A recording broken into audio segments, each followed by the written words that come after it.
It's about history. It's about preservation. It's about sense of place here on Eastern Long Island. With Esperanza Leon, I'm Irwin Levy, and this is Our Hamptons.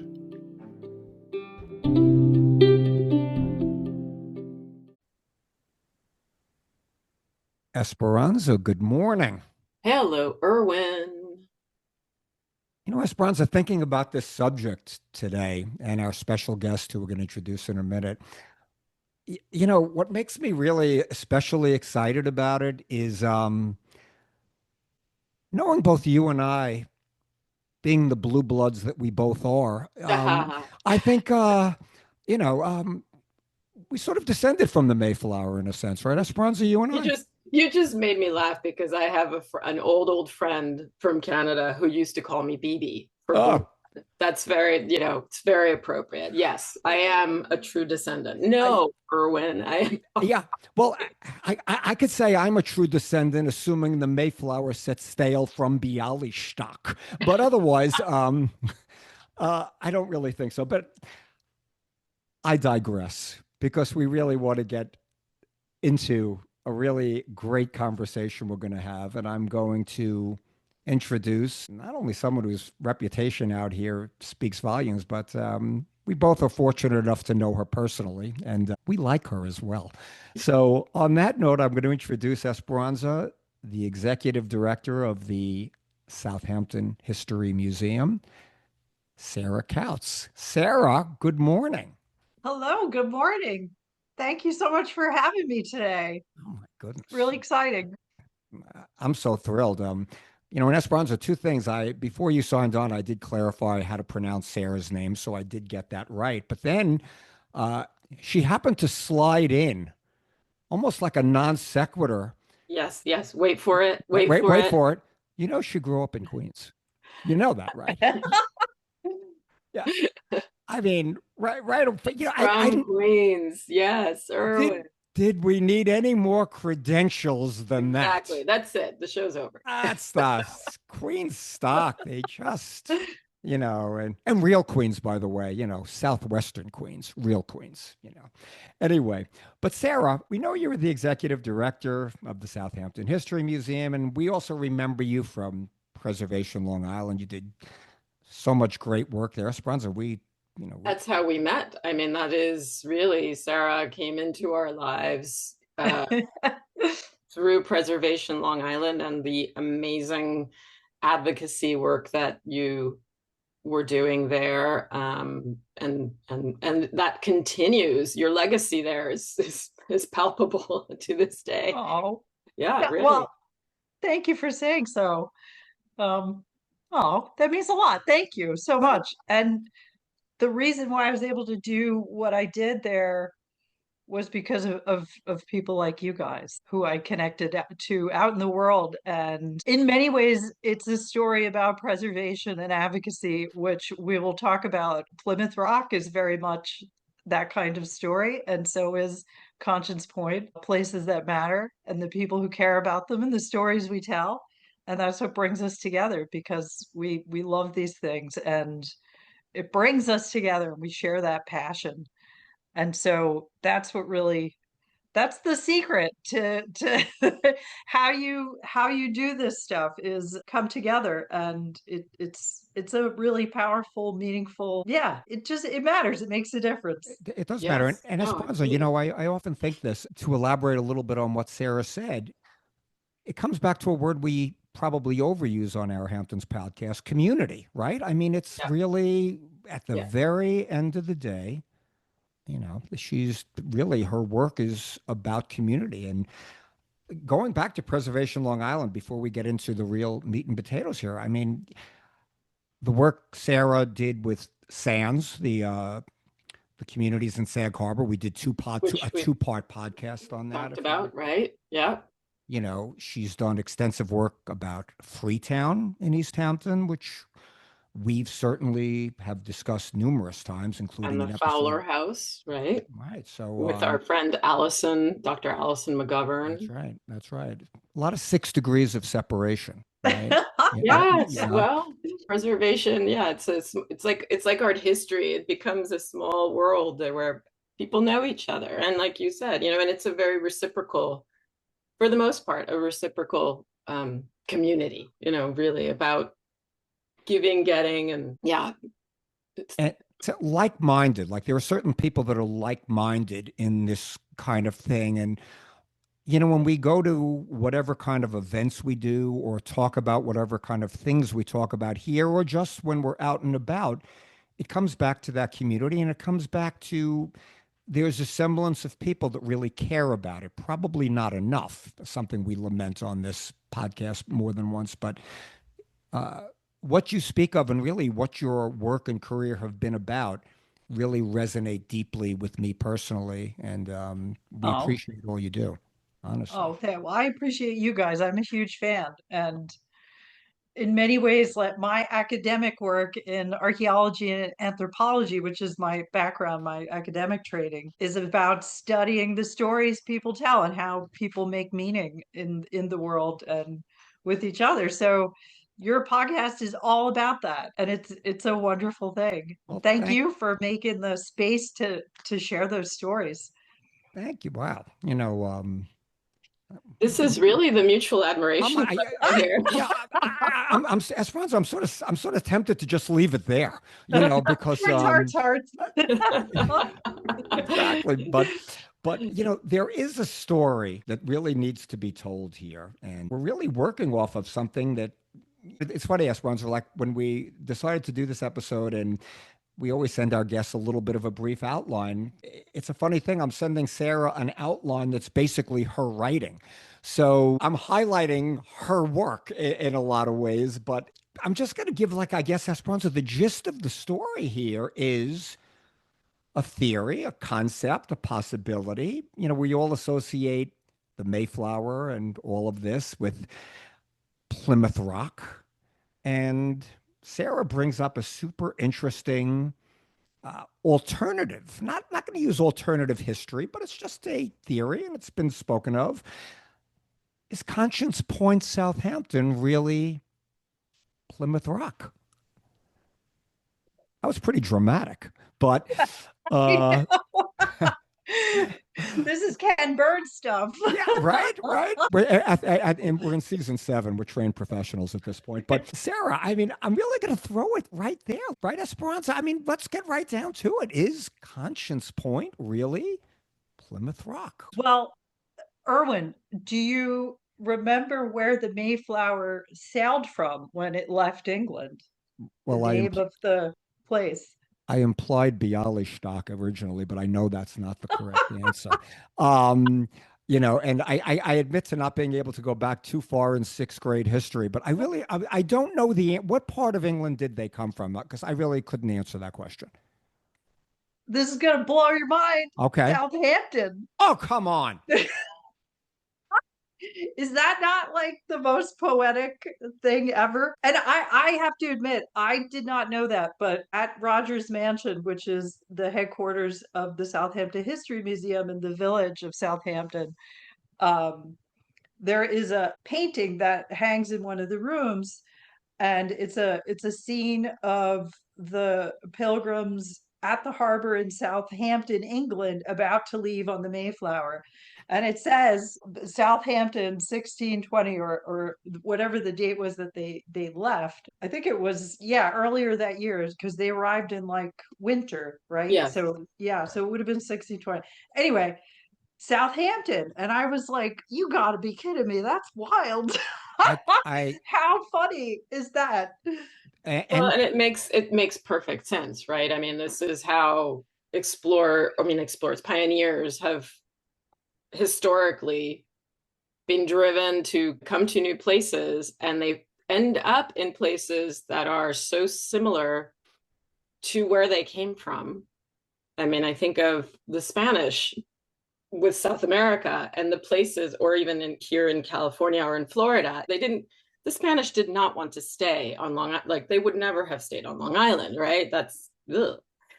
It's really kind of eerie in a way how these places have come about. And then also the place names you have Valencia in Spain, Valencia in Venezuela, you have, and in California, you have Southampton in England and Southampton here. It's just a very natural human behavior. Yeah, yeah, and I'm telling you, the anthropologist, about this. Yeah. no, absolutely, yeah. It's something that is part of being human that we share with not just hundreds of years, but thousands of years and tens of thousands of years, all the way back. It's something that all communities and all people have in common as storytelling and the meanings of places and origin stories and myths about where people come from, where the world comes from, where the universe comes from, is Well, something that all societies have in common.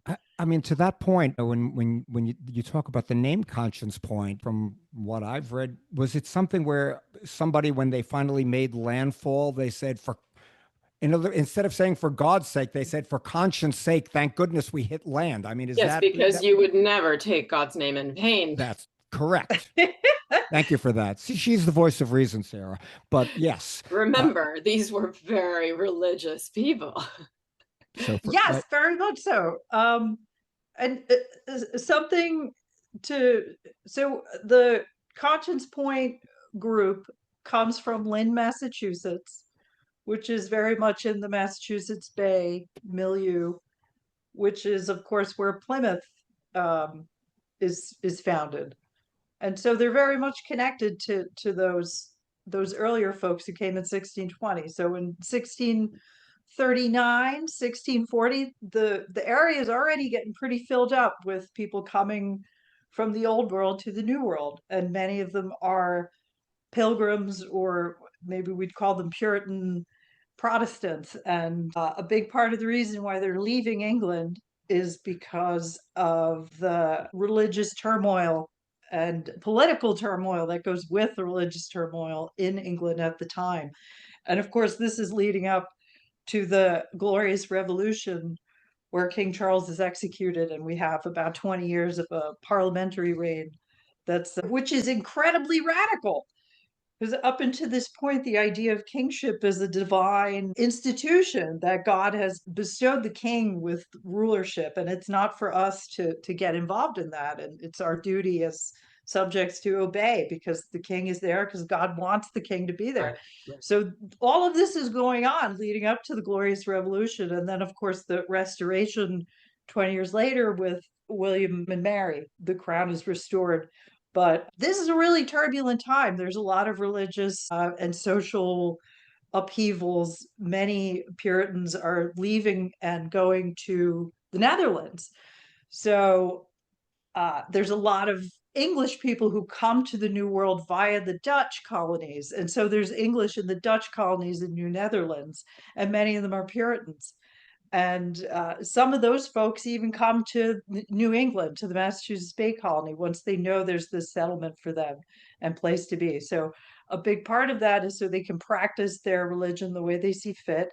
And of course, the religion in England is the Church of England, where the king is the head of the church. And so this is not in keeping with Puritan thought and practice. It's the Anglican Church, the Church of England. It's very much similar to the Catholic Church.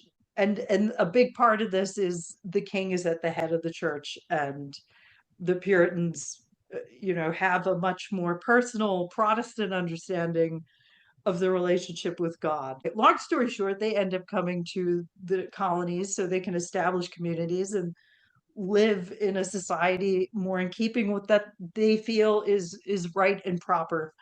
And so we're filling up the Massachusetts Bay Colony, and there's more and more colonists, and they start splitting off and looking for different places to settle.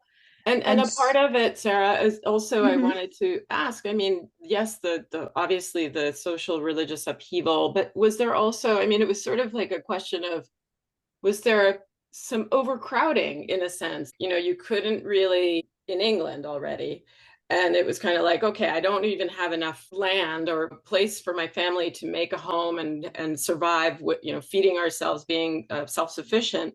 And part of it was coming to a new world where there was plentiful everything.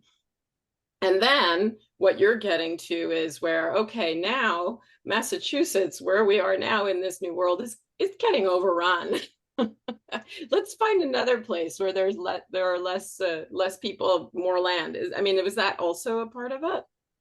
Yes, absolutely. The places get filled up. And of course, in England, all the land is spoken for, more or less. So it's if you wanted to set up your own farm and have a homestead, as just a normal kind of average person, Well, it's that I mean, it was almost still sort of a impossible. feudal system, right? So Yes, yeah, yeah. yes, yes.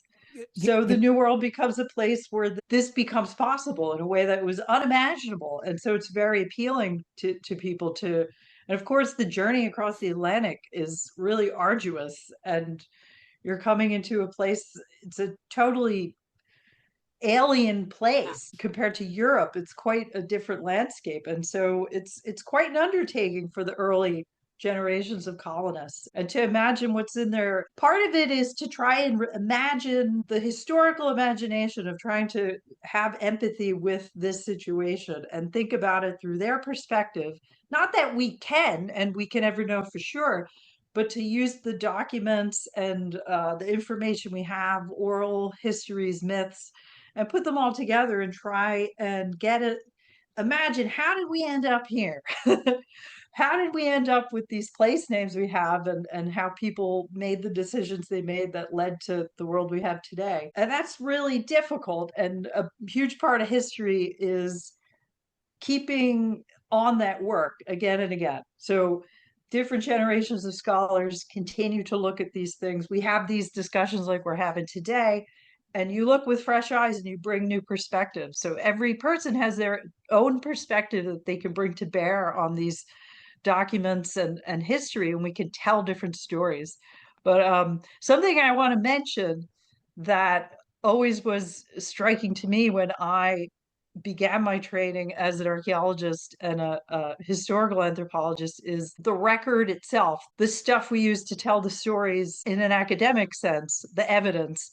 So an archive is a collection of documents that have been collected together for some purpose.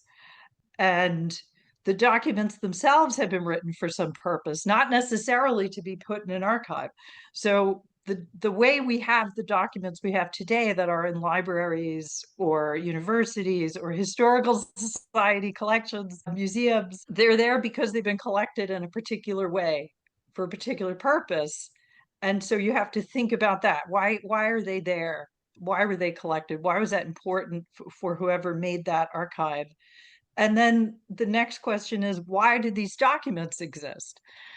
Why did somebody write this document? And of course, in the 17th century, to write a document, writing and reading is not, literacy is not as common as it is today.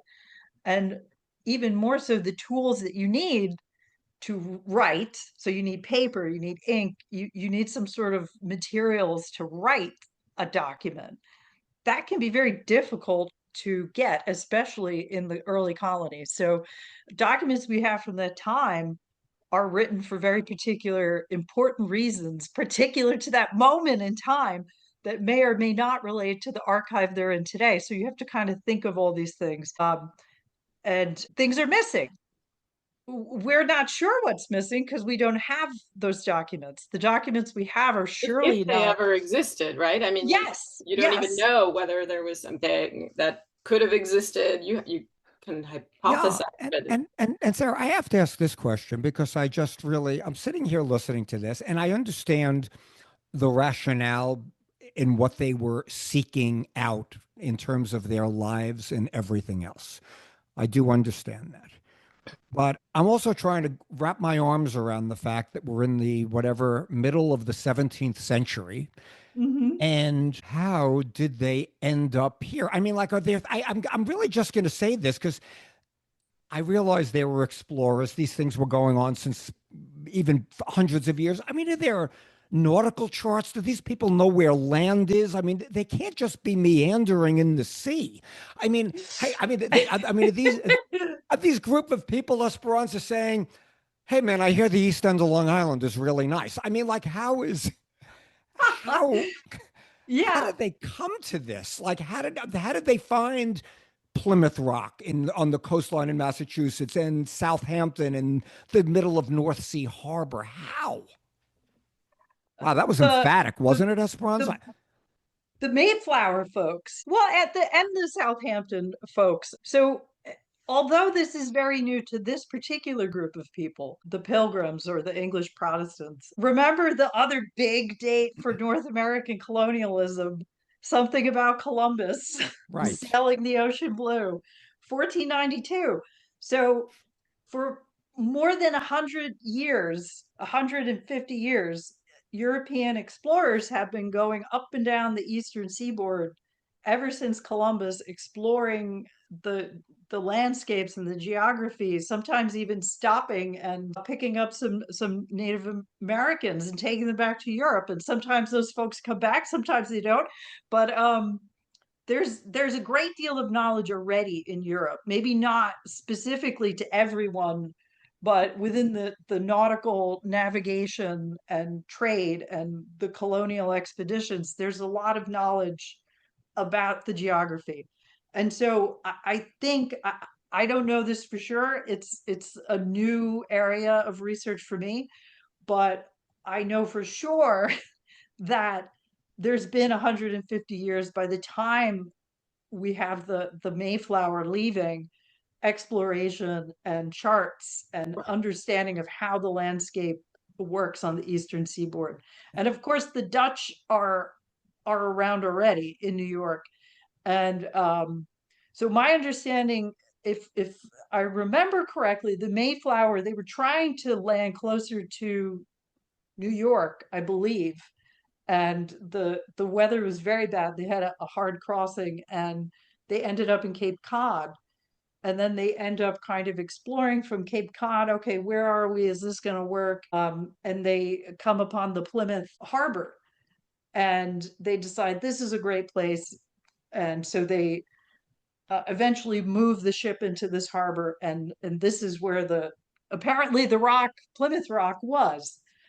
And Plymouth Rock is this big glacial erratic, just like we have on Long Island. And I'm sure you've had episodes talking about other rocks like this because they're really unique to the coastal environment. And they're all related to the ice age, where the glaciers are scraping up all the bedrock and different things and just like pushing it along for miles and miles and miles and then dumping it along the coast. So the Plymouth Rock is this big old rock, apparently, that was in the harbor. We don't know. There's no records from the 17th century talking about Plymouth Rock as the rock where people got off the Mayflower and stepped on the rock. You know, the grand story. It's a great story, though, especially after all of these travel weary people arrive. That there's this rock that's there as a solid ground. There's so much imagery and poetics about these stories. Yeah, it's almost metaphorical in a sense. Like they're at sea for this extended period of time, and they see this big erratic, this really big rock, and it's sort of, no pun intended, it sort of grounds them, right? Right, And right. A symbol of landing. exactly. And I really do have to digress. Living in an era where if I'm driving to your house in Wainscott, I may put it in my phone before I leave my house in Springs. That these people were doing this, exploring like this. And it's to Sarah's point earlier, just not even things where things like paper and pen, putting it down was difficult. It's just, history is extraordinary. It's circular, according to a great philosopher. But it's well, in association with what you just said, it really grounds you. I mean, when you listen to these stories, you can't. I mean, I can't help but feel very humble and like a speck in yes, the scheme of things, really. really, really true. But And so no, when the folks leave Lynn, Massachusetts, they themselves have never gone out exploring, but they have captains, they have sailors, they have maybe other people who can guide them. And interestingly enough, the group that leaves Lynn, Massachusetts, who eventually come to Conscious Point, the first place they land is in Dutch Long Island. So they're a little bit too far west. And they get in a bit of trouble, and they get taken into custody by the Dutch colonial authorities. They're eventually released. They come back to Lynn, they regroup, and then they leave again, and then they end up at Conscious Point. So it seems like there's some idea of where they're going. They themselves, the English colonists newly arrived, may not quite know, but there's certainly people, sailors, merchants, people who are in the shipping business, know much more about the layout of the land.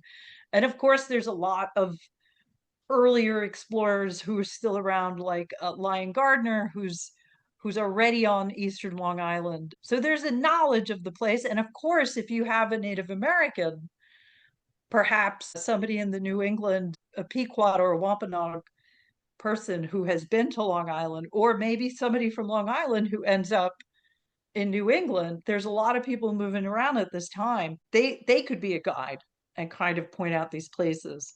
Yeah. So I wanted to just add in there, because you reminded me that we forget today we're so connected with New York City, which then was Dutch and New Amsterdam. We're so connected. That's our relationship is with that place. Whereas at this time, the travel over water was much more the way that connected different communities, and we were much closer to Massachusetts and then subsequently Connecticut. Like that was our connection, not to the west.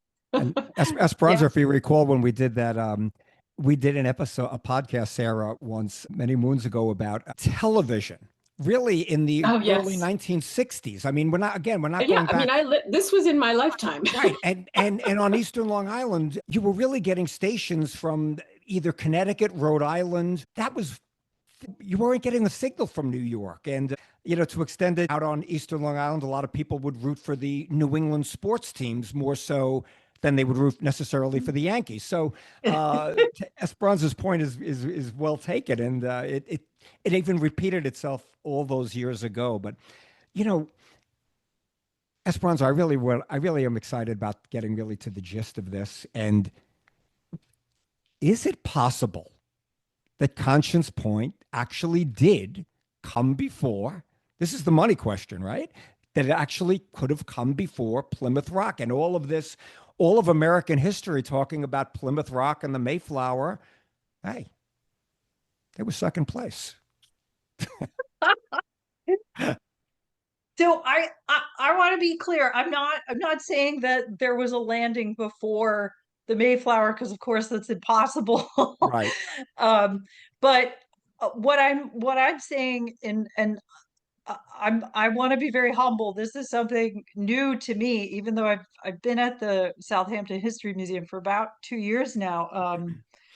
And I'm still learning a lot. And I learn a lot when visitors come to the museum, especially at Halsey House, which is a 17th century house with a lot of ties to the early colony and Conscious Point. And those are the two sites that the museum owns and has owned for quite some time. So I'm learning a lot when just people in the community come, or descendants who have ties to the early colonial settlers, and just talking to them and hearing their thoughts on these uh, points. It kind of keeps building. Like I said, history is about retelling these stories and rethinking. And the more we do that, and the more we listen to each other, the more we have a richer understanding. Because those records are missing so much. To get back to what I was saying before, it doesn't capture everything. By far and away, we're missing so much. So these sorts of, it's part of the historical imagination myths. So the more we talk about this, the more we can kind of get each other thinking and come up with a more compelling story that takes into account the history. So my perspective on this is trying to do that. And again, I'm pretty new. There's a lot more research to be done on this topic, but from what I understand, what I'm saying is that there's a much more compelling record of evidence based on the historical documents we have, and the idea that there was this myth going around in the world, in the community, a story that people told. It seems like in Southampton, there's a much stronger connection with the landing and the stories people told and the name of the place than in Plymouth Rock. So, what do I mean? Let me back up. Plymouth Rock is an interesting case because, like you said, it's so iconic in everybody's mind. And of course, it's related to the Mayflower and the Pilgrims and Thanksgiving and all these Right. other important American stories. There's actually, like I said, no 17th century documents that talk about Plymouth Rock as what we know it to be today. There's an earlier document, not quite 17th century, that talks about a great rock in that harbor, but nothing about the mythology or the meaning associated with it. So the best that folks can figure is in 1741, they're going to build a new pier in Plymouth, and apparently it's going to go right over the rock. And so we get back to the preservation advocacy story. And everybody's like, okay, we're going to build a new pier. We need the pier. But this ancient man who's in his 90s, Thomas Frantz, and he's born in 1646. And his dad is not an original Plymouth colonist, but a very early one. His dad arrives in 1623. And so his dad would have known many of the early Mayflower folks, including William Bradford, apparently was a friend of his father's, this man, Thomas Faunce. And so he comes out of the woodwork. He's this ancient man. And he says, you can't put the pier there because you're gonna cover up the rock and we're gonna lose this rock. And people are like, what do you mean? So they start listening to him, and they bring him down to the water to see the rock. And there's stories about him mourning this rock and telling the story that his father told him, and all of the elders, when they were still alive, when he was a child, told him, this is the rock that the pilgrims stepped on when they came to shore. And uh, so he's like mourning the loss of this rock, and it's very compelling to people. What's interesting to me isn't necessarily that we can tell for sure that this is a rock that any pilgrim on the Mayflower ever even took note of, other than it being a big rock, but that people like this story and they listen to him, and they this is a good story, Yeah. and they're really compelled by this. So I think I can't remember if the pier gets built. I think it does, but not. They just like kind of move it out of the way so the rock can be okay. So this guy was also a prominent member of the community.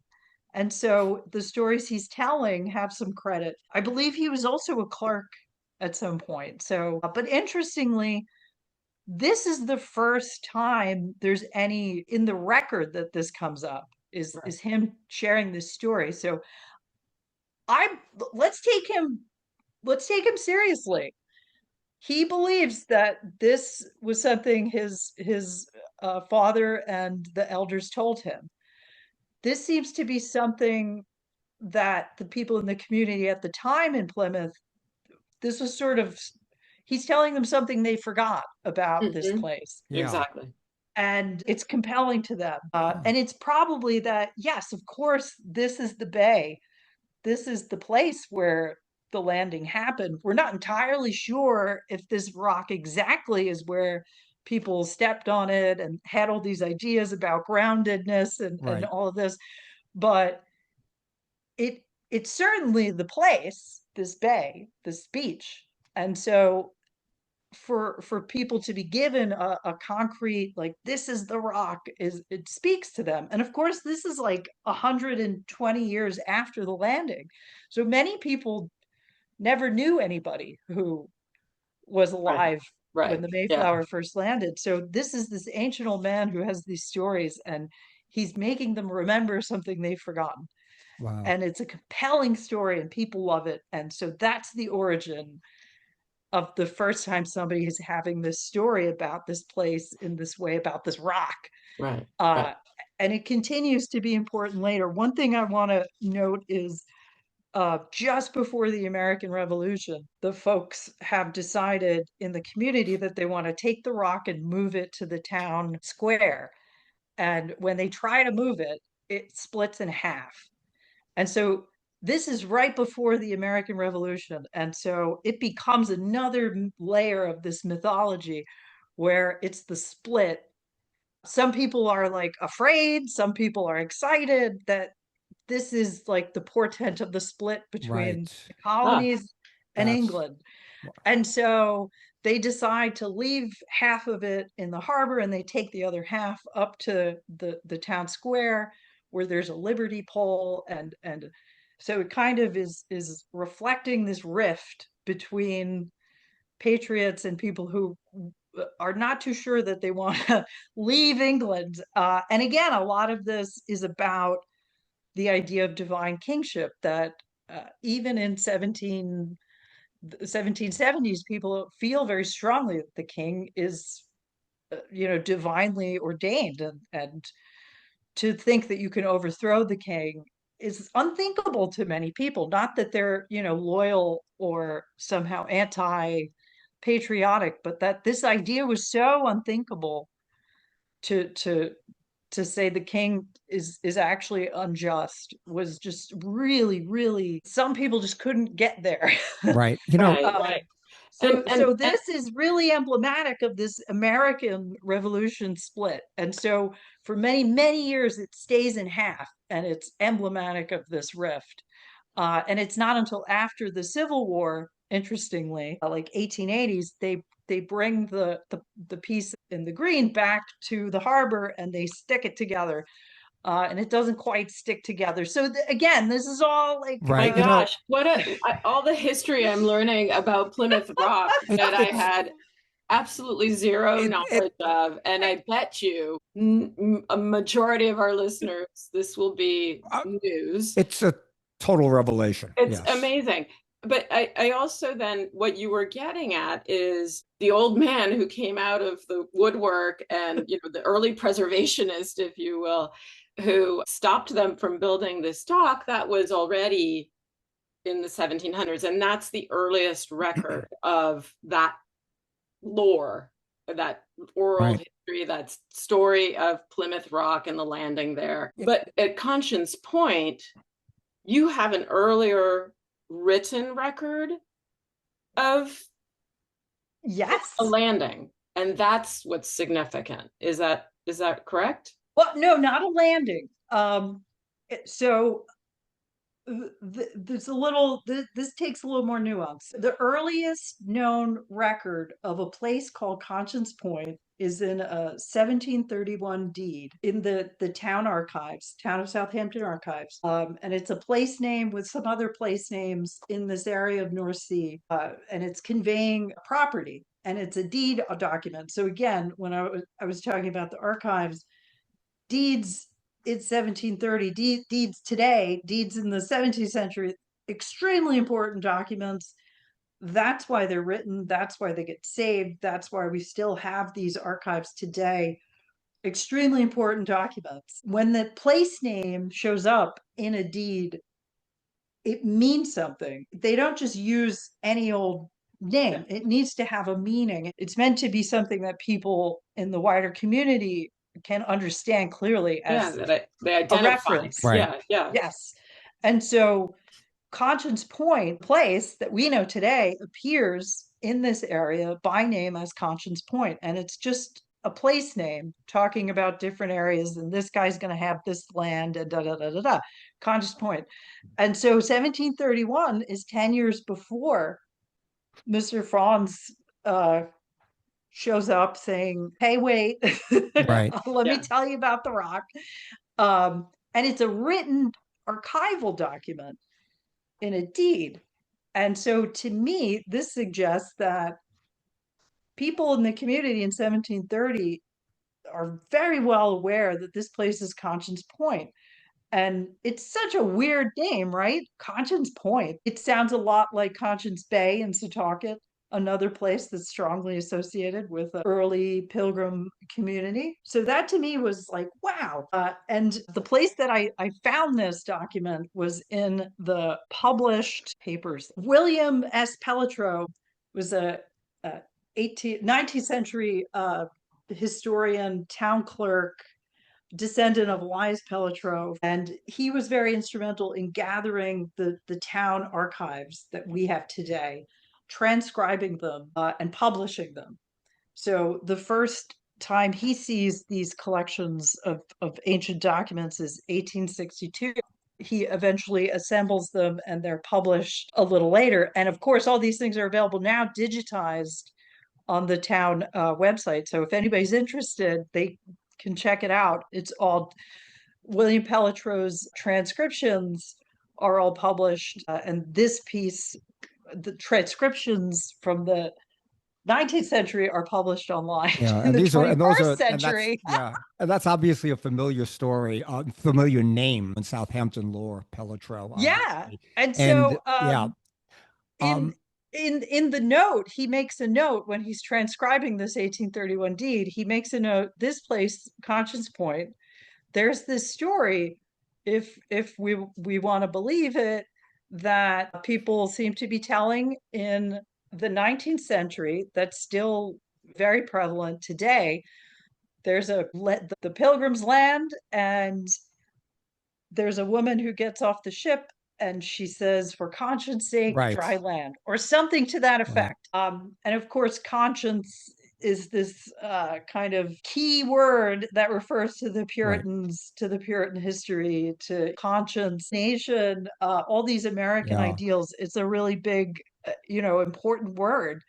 And so it's meaningful. And we know from William S. Pelletreau that people were still telling this story, or had been telling this story in the 19th century.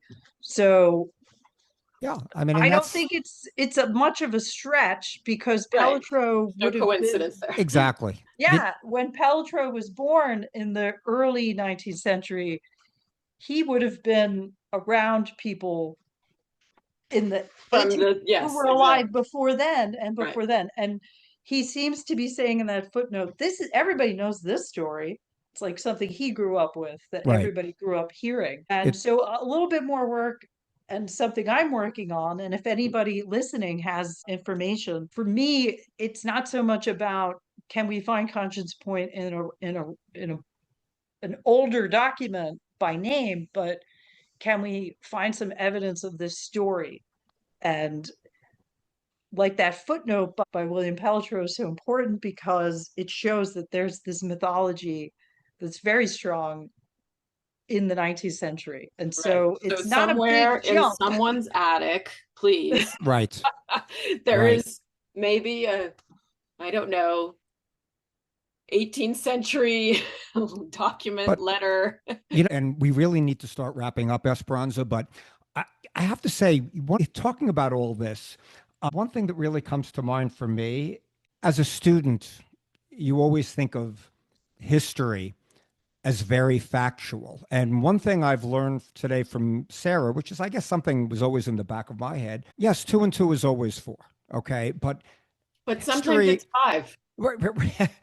history is like an assemblage of information that you're pulling from all of Sarah, the points that Sarah made. You're pulling a lot of stories together and trying to make sense of it, if that makes sense to say. And could we put our hand on a Bible and say everything is the gospel? Probably not, but it's the evidence is sort of leaning that way. But really, Sarah Kautz, that was a fascinating. We could stay on this, Esperanza. We could do the story for, we could stay on for 6 hours talking about this, but it's really a fascinating story, thought, and really, you taught me how to think about it. Also, I remember when my daughters were taking them on the college tour, and one of the guides said, we're teaching you how to think. That's what we try to do here, and that's what this is. History it's not necessarily about teaching facts. It's about teaching you how to think about the facts. Right. There's no formula. And yeah, and I'm just thinking of that expression. What is it? Like the whole is greater than the sum of its parts. Right. Like it's all of this combined and it's always in flux and becoming something Right. greater and greater, with richer, and we learn more about history from just uncovering little tidbits here and there that you put together, and then you have something much, much more interesting. Exactly. And we learn a lot from people like Sarah Kautz. And to our audience, the Southampton History Museum. Look, I live in Springs. I mean, I need to take a helicopter there in the summer, but it's really You could go by boat. you can go by boat Quicker. like the settlers did, and right. But it's such a worthwhile place. And Sarah, as a community, and on behalf of Our Hamptons podcast, we really not only want to thank you for being our guest today, but really thank you for the body of work you've done, not just in Southampton for the past 2 years, really, but for your entire career. And Oh, thank you so much, Irwin. really, Esperanza. and Thank you. That means so much to me. and well, we mean it. I mean, that's we're like-minded. You speak to us, and we really appreciated your time today. And Yes, and I will say a plug for the Southampton History Museum, not just because you are there, Sarah, but it is really just such a it's a gem. wonderful collection of buildings and objects, documents. I mean, you name it, A you have gem. it there. A And gem. it's really, really such an important part of our community for Southampton and just for the East End. 100% Thank you very correct. much. Thank you, Sarah It's, Kautz. Thank It's an you. honor Oh to my be gosh. with you. Thank you so much. Thank And you. it's an honor to help be the steward.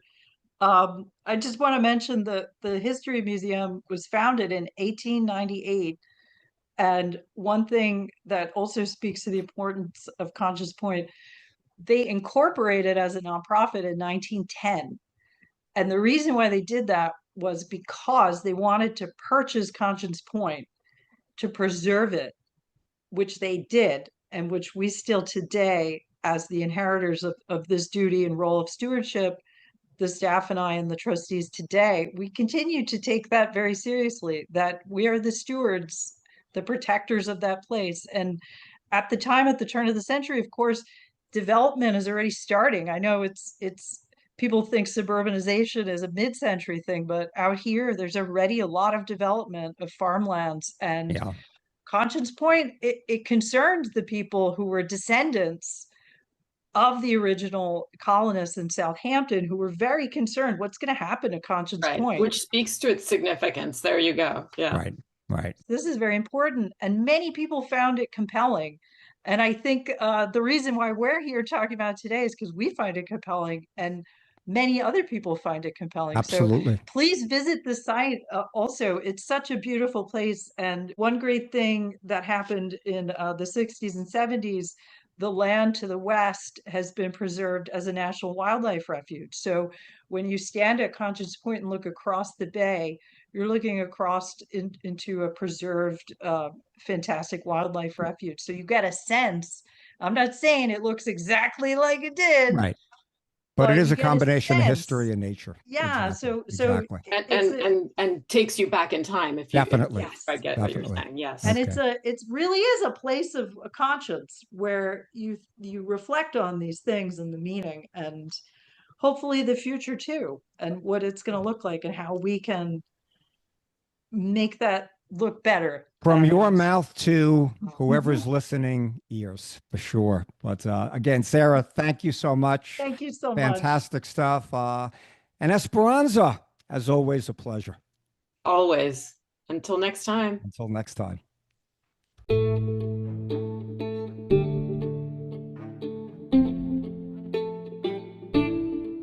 Thanks so much for joining us.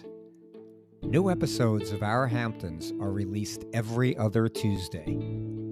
Find them wherever you get your podcasts.